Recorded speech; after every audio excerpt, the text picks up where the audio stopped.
Namaste everyone. Welcome to second PUC theory class. We were discussing about atoms, right? We saw the Thomson's model and found that it is wrong because Rutherford did one experiment on scattering of alpha particles, right? We saw that experiment. Okay, so namaste everyone. Hope you are doing well. Welcome to the class. And such a tiny atom, and how to study it, we can't see and we can't touch it, we can't feel it, but the collection of atoms make a molecule makes a particle, and all the matter we can see here. Our eye will not be able to see the electrons, protons, nucleus and all. But how did Rutherford come to that conclusion that there should be something concentrated region and electrons spread out and revolving around that concentrated region called nucleus? His alpha particle scattering model. And his own teacher Thomson gave the model, plum pudding model, where the fruit itself, the sphere itself is positively charged. Electrons are distributed here and there, you know it, and the whole atom is neutral. But the concept of electrons was brought by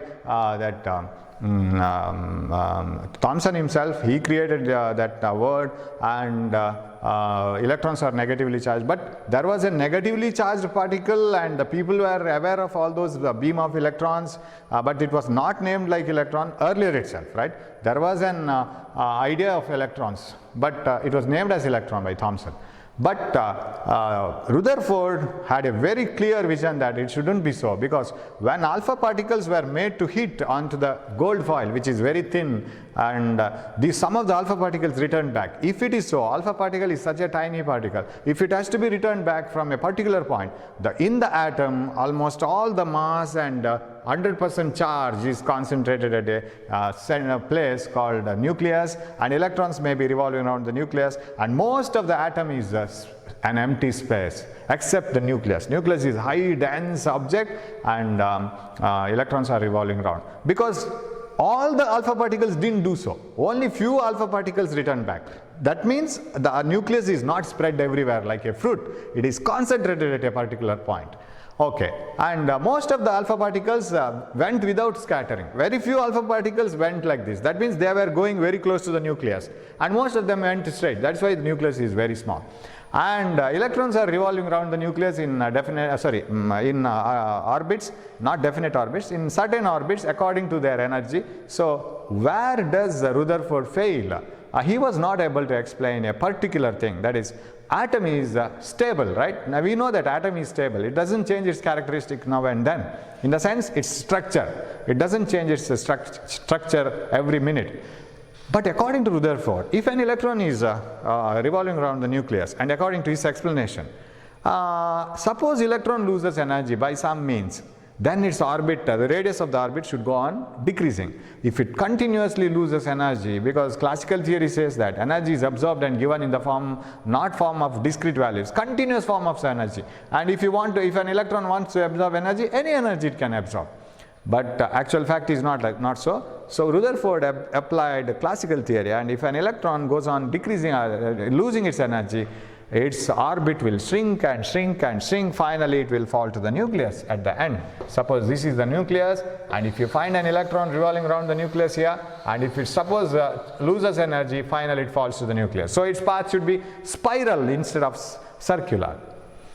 That means one day or other, all the electrons should be found inside the nucleus. They may lose energy and they will fall to the nucleus. As if a satellite, if it loses energy, any satellite doesn't fall to the earth like this. It goes round and round and round and finally hits the earth. Okay, but reality is not so. All the atoms are stable.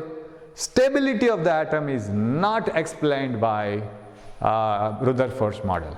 According to the model, it is the continuous energy absorbed by an electron or emitted by electron. If an electron emits continuous form of energy, it will lose energy and it will go on reducing its radius, finally fall to the nucleus. So atom is not stable, but it is not so. Stability of the atom is not clearly explained in Rutherford's model. Now this point is taken up by Niels Bohr. He said, there is something wrong. Everything is correct. If electron revolves around the nucleus in a certain orbit, you need a centripetal force. For any circular motion, you need a centripetal force. That is given by the electrostatic force of attraction. Electrostatic force of attraction means the force of attraction between the positively charged particle and negatively charged particle which are at rest. So if that acts like a centripetal force, then an electron can revolve around the nucleus. That part is correct. In the whole atom, almost all the mass and the entire positive charge is concentrated at the center part called nucleus. Right. That is also correct. Electrons are revolving around the nucleus. Right. And electrons are negative charge. All those things are right. One thing is wrong. That is, electron cannot revolve around the nucleus in arbitrary orbits wherever they want. Not possible. As if we have structured roads outside, right? If you want to drive a vehicle, there is a road. You have to drive on the road only. You can't say that I have a costly car, I will drive, wherever I drive there should be a road. No, not like that. You have to go reverse way. Wherever there is road, you have to drive. You have to go in the reverse way. Now imagine that road or a path. That path will be permanent. You can drive the vehicle whenever you want. And Bohr says, so there is a nucleus positively charged because they are made up of protons and all. That's a later development. And nucleus is positively charged. That is told by Rutherford. Now if an electron is revolving around the nucleus in a circular path, say again circular as told by Niels Bohr also, right? Niels Bohr, right? Niels Bohr, okay. Now, if the electron is revolving around a nucleus like this, say it is moving like this is the tangential speed. You know that if you tie a stone to a thread and rotate it like this, at any moment the stone will be moving in the tangential direction, like this, like this. Suppose if you want to know whether it is moving in the tangential direction or not, leave the thread at a particular moment. Will it continue to move in the circular path? No, it will move in the tangential direction. How are the water molecules thrown away from a cycle tire if it is wet in the rainy season? In the rainy season, that cycle tire, when it rotates faster, or any vehicle tire, how will be the water molecules thrown away? Tangentially, outside. So because as soon as the force of attraction between that water molecule and the tire is less, it will be thrown away tangentially. So this is the speed of the electron. Electron is here and this is the direction. Say this is the radius of the circular path. Now Niels Bohr says it is not any path electron can travel. There are some prescribed path. There only the electrons will travel.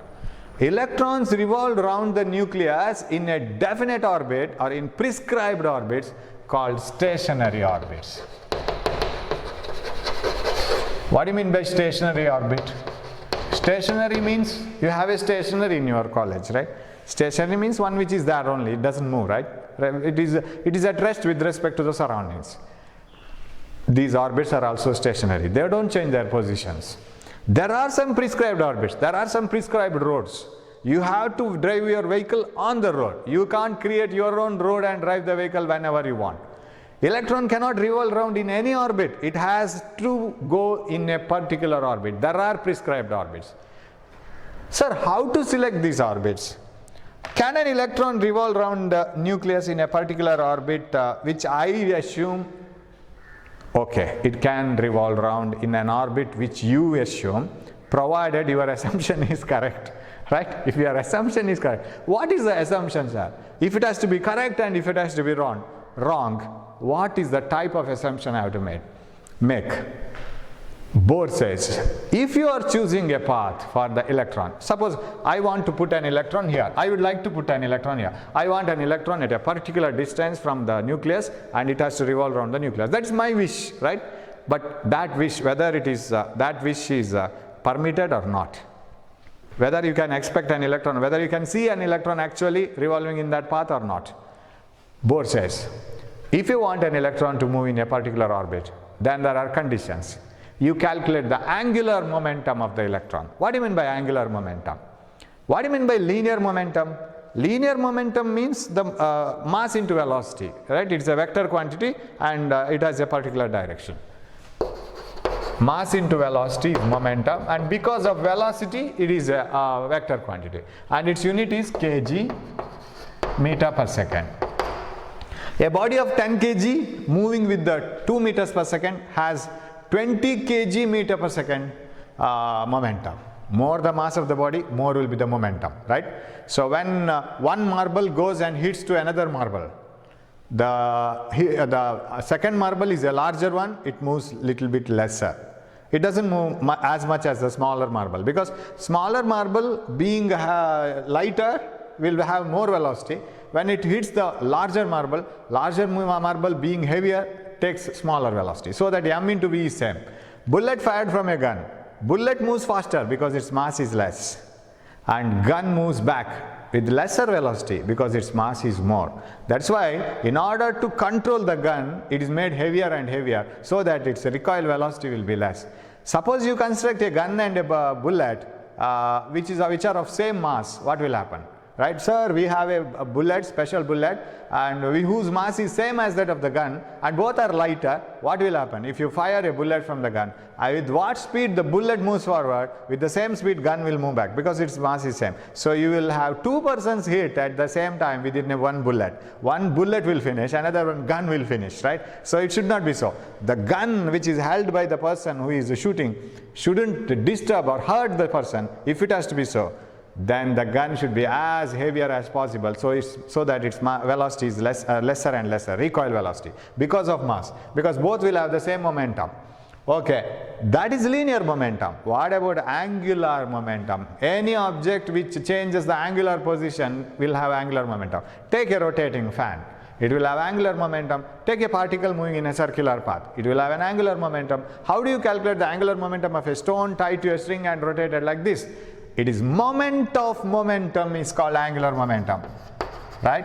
Moment of momentum is called angular momentum.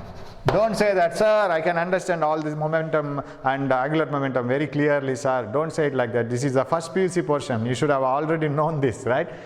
You are recalling the things what you have already studied. Moment of momentum is called angular momentum. What is moment of momentum? Remember, in physics, moment is perpendicular distance. It is a moment vector. It is a position vector. It is a distance, displacement. Okay, moment of momentum. For example, if there is a stone rotating in a circular path with a position vector r, that is the radius itself. When it is moving in a circular path, radius itself is the position vector. Okay, how do you calculate the moment of momentum? Suppose it's moving the velocity v, if its mass is m, moment of momentum, I will just write the magnitude, I don't write the vector. Of course, I can write the vector also. Moment of momentum is called angular momentum L, moment of momentum. This is angular momentum. L equal to mvr. mv is momentum, because it is a particle moving with the velocity. At any position, its direction may keep on changing. Velocity vector may change, but magnitude doesn't change. Magnitude is same everywhere. So, moment of momentum is called angular momentum. So, mvr. This is angular momentum. Now come to our case. Our friend electron is moving in a circular path according to Niels Bohr and Rutherford. They are moving in a circular path. And Rutherford said electron can move in any circular orbit. Wherever it wants, it can have its own radius, as if you drive a vehicle on the ground. Suppose you are in a cricket ground, you are given a vehicle, a very good car, you are asked to drive. Now you need not worry, you need not see where there is road, right? Because the whole ground itself is the road. You can drive wherever you want. You can turn the steering wherever you want, till the boundary of the ground, right? Beyond the boundary you must think of. But as long as you are within the ground, you can drive wherever you are. That is Rutherford's idea. It can have any path, but Niels Bohr says that Bohr's idea is it cannot have any prescribed path. It should have some. It cannot have any path. It should have some prescribed path, some exact path. And how do you select that exact path? Of course, Niels Bohr gives a lot of explanation for it and mathematical proof also. And he says the angular momentum of the electron must be equal to nh by 2 pi. Angular momentum, moment of momentum must be equal to nh by 2 pi. right? Now you raise the same question. Sir, Bohr sir, can I assume an orbit for the electron in this particular distance? Sorry, there is a nucleus. Of course, nucleus and atom is not such as much as large as I show, but still an imagination. There is a nucleus and there is an electron revolving around the nucleus, and there is a particular position vector, there is a distance. Sir, can I assume an orbit here?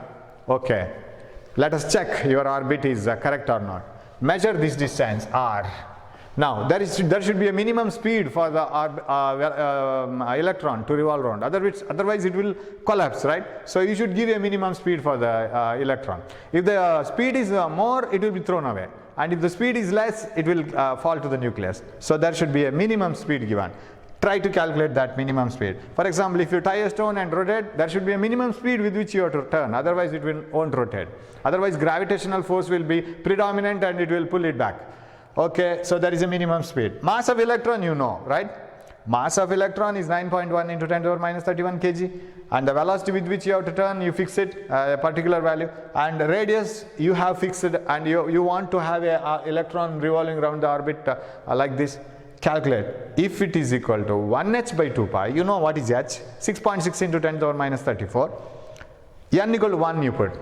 If it is equal to 1h by 2 pi, try to calculate this and calculate 1h by 2 pi. 1 into 6.6 into 10 to the power minus 34, 2 into 3.14. Calculate this and this. If they are equal, then this is possible. It is the first orbit. No sir, they are not equal. This is larger and this is smaller, sir. Okay, you calculate h by 2 pi and multiply it by 2. Whether now they are equal? No sir, they are not equal. Still this answer is greater. Okay, multiply h by 2 pi by 3. Whether this is equal? Yes sir, this is equal to 3h by 2 pi is exactly equal to whatever I have calculated MVR. Then it is the third orbit. Sir, can I have an orbit for the electron here?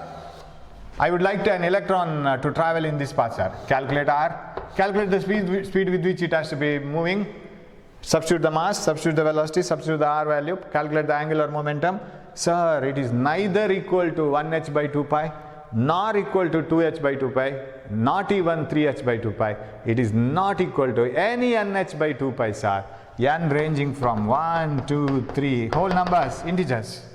Sir, it is equal to 0.3h by 2 pi, sir. Not possible. It is not possible. You can't have an orbit there. Niels Bohr says an electron can have an orbit, or it can move in a particular orbit called stationary orbits, where the angular momentum of the electron must be an exact integral multiple of h by 2 pi. If it is an integral multiple of h by 2 pi, then that path is possible, right? If the width of the road is at least equal to the width of the vehicle, you can pass. If the width of the road is equal to the multiple of the integral multiple of the width of the vehicle, you can pass. If the width of the road is less than the width of the vehicle, you can't. Something like that here. The angular momentum of the electron must be exactly equal to nh by 2 pi, an integral multiple of h by 2 pi. Of course, you may ask, how did Bohr arrive at this equation? After a long derivation, no doubt, he has worked on this, but now we are studying only this one. So these orbits are possible. That means you cannot assume orbits wherever you want. There are some rules which are governing the whole thing here. See, how did science evolve, and finally we came to a conclusion that you can't have continuous energy values. Electrons can have only prescribed energies, right? So you can't assume any energy for electron, any path for electron. It should have some prescribed orbits. So this is a major change made by Bohr in describing his model. So Bohr's model says almost all the mass, the entire positive charge is concentrated in the central part called nucleus. Electrons revolve around the nucleus in definite orbits, and the centripetal force is given by the electrostatic force of attraction between the positively charged nucleus and the negatively charged electron. Everything same as Rutherford. Now the special one comes. Electrons revolve around the nucleus only in prescribed orbits. They are called stationary orbits. What are stationary orbits? Stationary orbits are those the stationary orbits are those where the angular momentum of the electron must be an integral multiple of h by 2 pi. You might have studied this in chemistry also. Bohr model, you will get it in chemistry also. Same Bohr model, right? We can study it in chemistry, in physics. No different Bohrs, same Bohr, Niels Bohr. Right. If that condition is satisfied, then that path is possible. Sir, I want can I have an electron here? So calculate what is the radius, what is the mass of electron. Of course, this doesn't change. Velocity with which it has to travel here, multiply them. If it is equal to 9h by 2 pi, it should be the 9th orbit. So n equal to 1 corresponds to the innermost orbit, first orbit. N equal to 2, when MVR is equal to 2h by 2 pi, you are in the second orbit. When MVR is equal to 3h by 2 pi, you are in the third orbit, like that. So that product is equal to how many h by 2 pi? That orbit is the orbit of electron, that number, because there are only that prescribed orbits. Okay. So this is the Bohr's postulate. You have many postulates, you can understand it. This is the main postulate, because without this, Bohr couldn't explain why the atom is stable. Right? This gives the reason why the atom is stable, and that part is not explained by Rutherford. Why atom is stable? Electrons can revolve only in prescribed orbits called stationary orbits. Stationary orbits are those where angular momentum of the electron MVR is equal to nh by 2 pi. This is called Bohr's quantization rule. Now we have come to quantization part. What do you mean by quantization rule? Quantization means only this is possible. This is possible, this is possible, in between not possible. That is not continuous. There are no continuous values, there are prescribed values. So if the electron absorbs energy, only this much. If it gives energy, only this much. In between, it doesn't give and it doesn't absorb. That is what is called quantum theory. You can have only prescribed values, as if you purchase balls from the shop. You can purchase only 1 ball or 2 balls or 3 balls. You can't purchase 2.33 balls. You can't purchase 5.23 packets of milk from the shop. Not allowed. Similarly, here electrons can have only prescribed forms of energies, so prescribed paths, orbits. And he calls those orbits as stationary orbits as well as non-radiating orbits. Non-radiating orbits. What are non-radiating orbits? As long as electron is in that orbit. For example, I fix orbit. Say, sir, from the nucleus, there is an orbit where when the electron is made to move with a velocity v and having mass m, the angular momentum mvr is equal to 3h by 2 pi, say. N is 3. That means it should be the third orbit, right? In between you will have 2 orbits, somewhere here and somewhere here. Somewhere you should have 2 orbits. Accordingly, in the first orbit it should be equal to 1h by 2 pi, and second orbit it should be mvr must be equal to 2h by 2 pi. And when I go to the second orbit and third orbit and first orbit, this v goes on changing, r goes on changing, right? So velocity and radius will keep on changing. So we will get the different answer accordingly, 1h by 2 pi, 2h by 2 pi. Now, why it is non-radiating orbit? Because as long as electron is in the prescribed orbit, it will not lose energy. It will never lose energy as long as it is in the stationary orbit and that prescribed orbit. Suppose it loses energy, it will not continue in that orbit. As long as electrons are in the stationary orbit, they never lose energy. They are non-radiating orbits. Non-radiating means they don't give energy in the form of light or any radiation. Suppose they give, they will never move in that energy, in the dot orbit, they will change the orbits. Suppose an electron loses energy in the form of electromagnetic radiation, it will never continue in that orbit, it suddenly comes to the inner orbit, say n equal to 2, second orbit, it jumps here, because it has lost energy. It is as if you are going on a picnic, say, by the time you reach a town, it is already 7 o'clock. Evening. What you will do? You are in a confusion now, whether to go to the next town or will stay here. Imagine that next town is 70 kilometers away, and in between there is nothing in between. No town, nothing, no people, and it is totally dark, and if you start moving in your car, you must reach the next town. That is next stationary orbit. In between you don't have anything. There may be robbers in between, there may be something else, so dacoits, right? So you have to make a decision now. What? If you get a chance of staying in the next town, and if you get any hotel or anything in the next town, you can move. If you don't have any facility there in the next town, better you stay here. You have to make either of the two decisions. So if you get a lodge in the next town, you can better start. And if you have enough fuel in your car, and if you are very good in driving, within 2 hours you can reach. And if you don't have any staying conditions there, better you stay here only. Electrons do the same decision. If they have some energy, they will continue to move in the orbit. That is enough. That energy is enough for them in that orbit.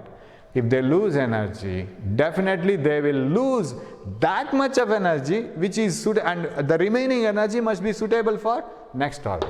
They will lose the energy and they will come to the next orbit. When they lose the energy, they take care that much of energy which is suitable for the next orbit is enough.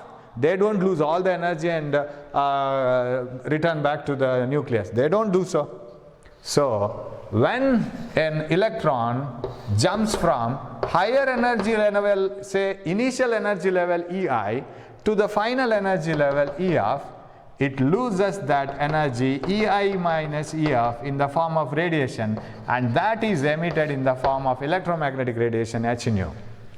That means if there are prescribed orbits, that is definite. Whatever the difference of energy is got, it will lose. For example, I will simply roughly give you an example. Suppose the energy of the electron, and remember, electron is having all negative energies. Why? It is bound to the nucleus. It is like a person who is having 1 crore rupees, right?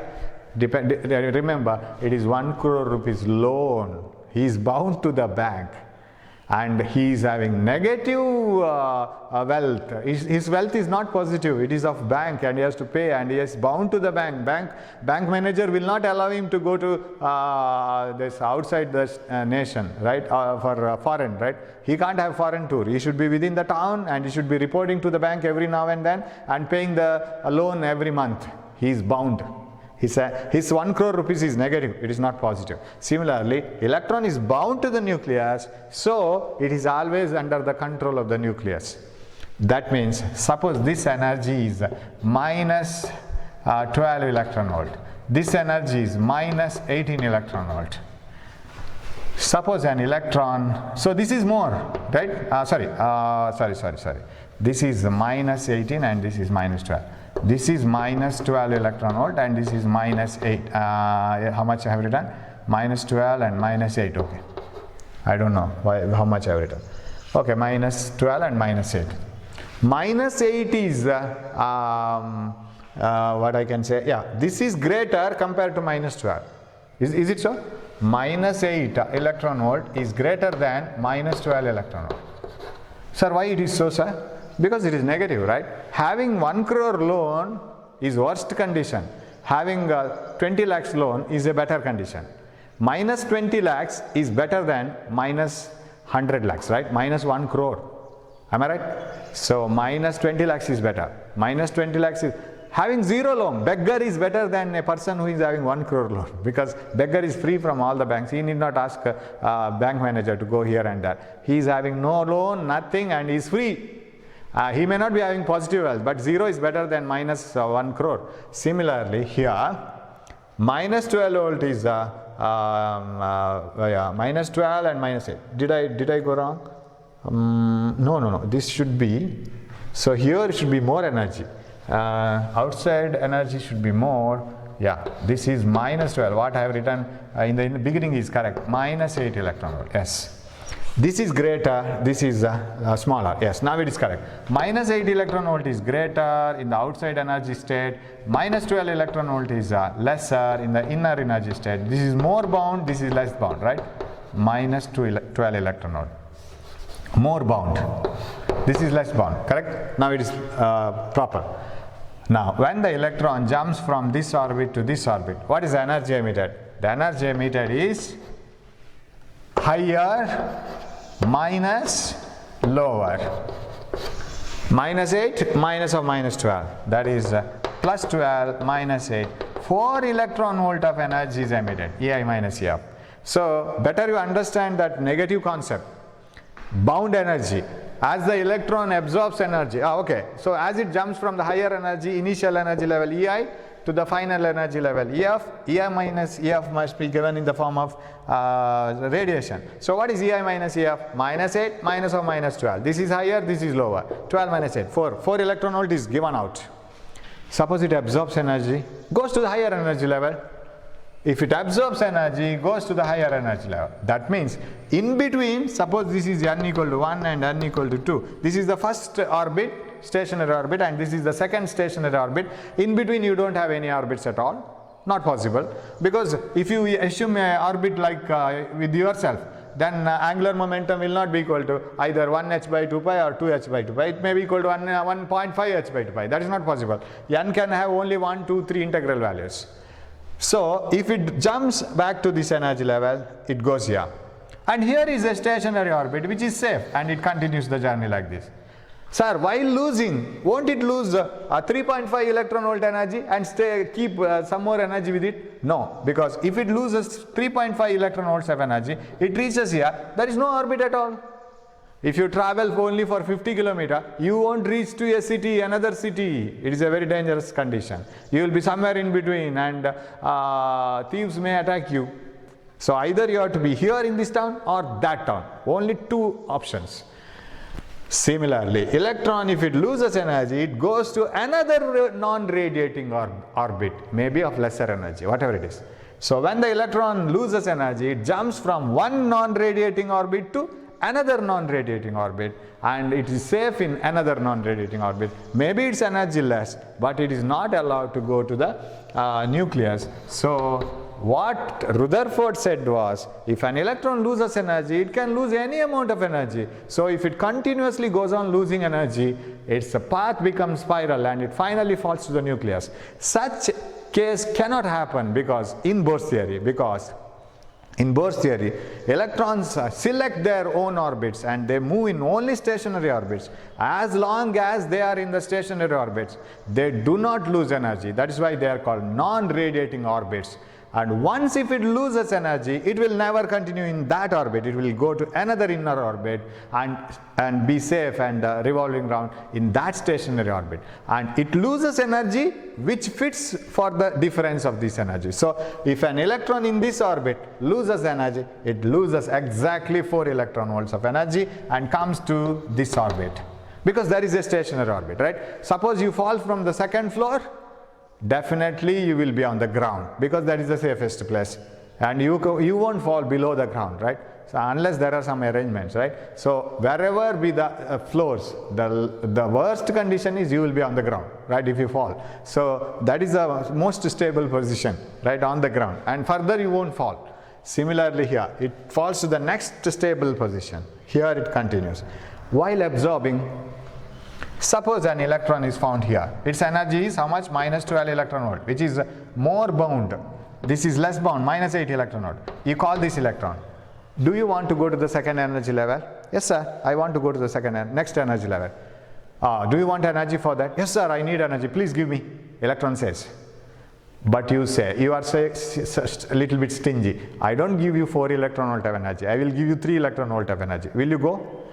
Electron says, go away, I don't want, because if I want to go to the next stable energy level, next non-radiating orbit, it needs at least plus 4 electron volt of energy. By taking plus 4 electron volt of energy, minus 12 becomes minus 12 plus 8, minus 12 plus 4, minus 12 plus 4 means, where is that minus 12 I have written? Minus 12 here, plus 4 becomes minus 8, and it can come here. If you give energy which is in between less than 4 electron volt, it rejects it completely and it doesn't move back to the second energy level at all. It continues to move in this orbit. That means electrons will absorb the energy only in the form of quanta. What do you mean by quanta? Packets. Either you give this packet of energy, it will move. Otherwise it will reject. Only when you are given 70 rupees, you will go to your grandma's house. Otherwise, you will reject it. 70 rupees is the money needed to go to your grandma's house, right? It is to come out of the material. Electrons need an energy to come out of the metal. That is why quanta, we say quanta of energy, quantum theory.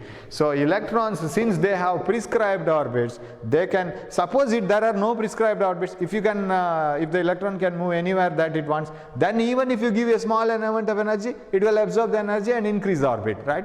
And little more energy, again another orbit. But such cases are not found. That's what Bohr says. So he uses quantum approach, fixed values. So electron absorbs energy from the lower energy state, and it absorbs that much energy which is needed to go to the next energy state, then only it moves, right? So either if there is a person inside the well, and you are outside the well, and you are very generous, and you are always a good social worker, you want to put him out, what you will do? You will give that much of energy which is needed to put him out.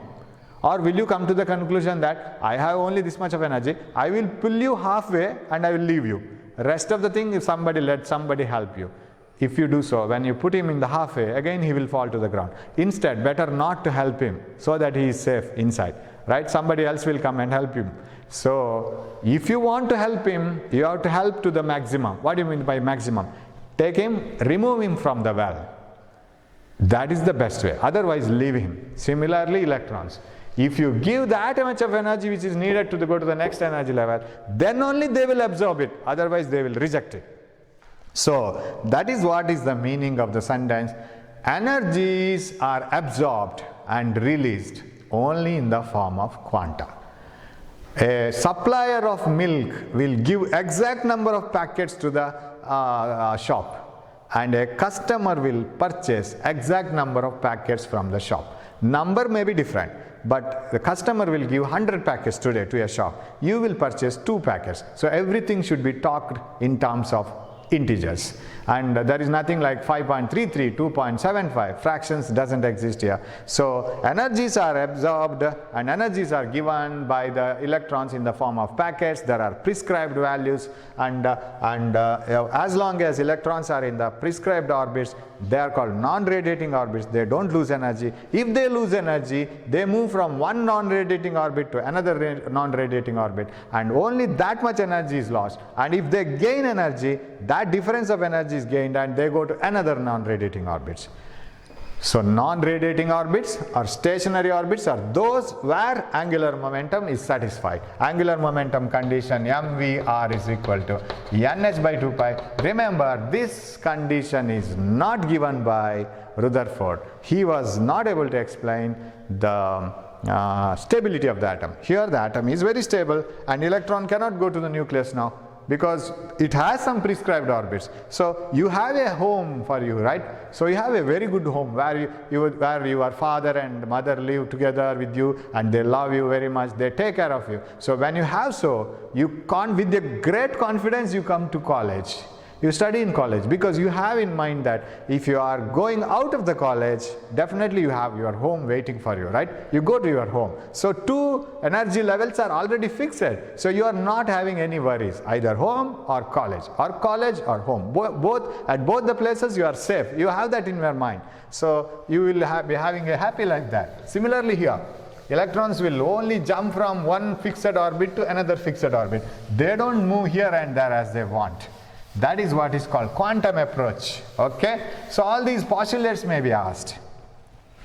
So first postulate, electrons are moving in prescribed orbits called non-radiating orbits. Non-radiating orbits are those where the angular momentum of the electron is nh by 2 pi, mvr, moment of momentum,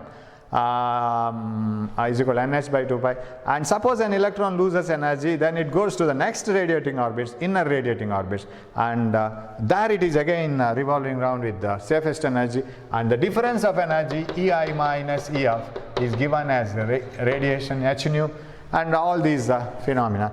And as long as an electron is in the non-radiating orbit, it doesn't lose energy, and the centripetal force is provided by the electrostatic force of attraction between positively charged nucleus and negatively charged electron. So Bohr gives a very good explanation, and the structure of atom is finalized. There is a central part called nucleus, and there are electrons revolving around the nucleus. Now, Bohr doesn't stop there only. He tries to give different values or different, he tries to find out the different possible values, like what may be the velocity of the electron if it is in the first orbit, what may be the radius of the electron if it is in the third orbit, what may be the energy of the electron in the fifth orbit. All these things were found out, and he takes some different examples. And before going to that, that every atom is characterized by two numbers, right? Suppose X is an atom, ZXA, right? What is the Z? Number of protons, right? What is this? Protons plus neutrons.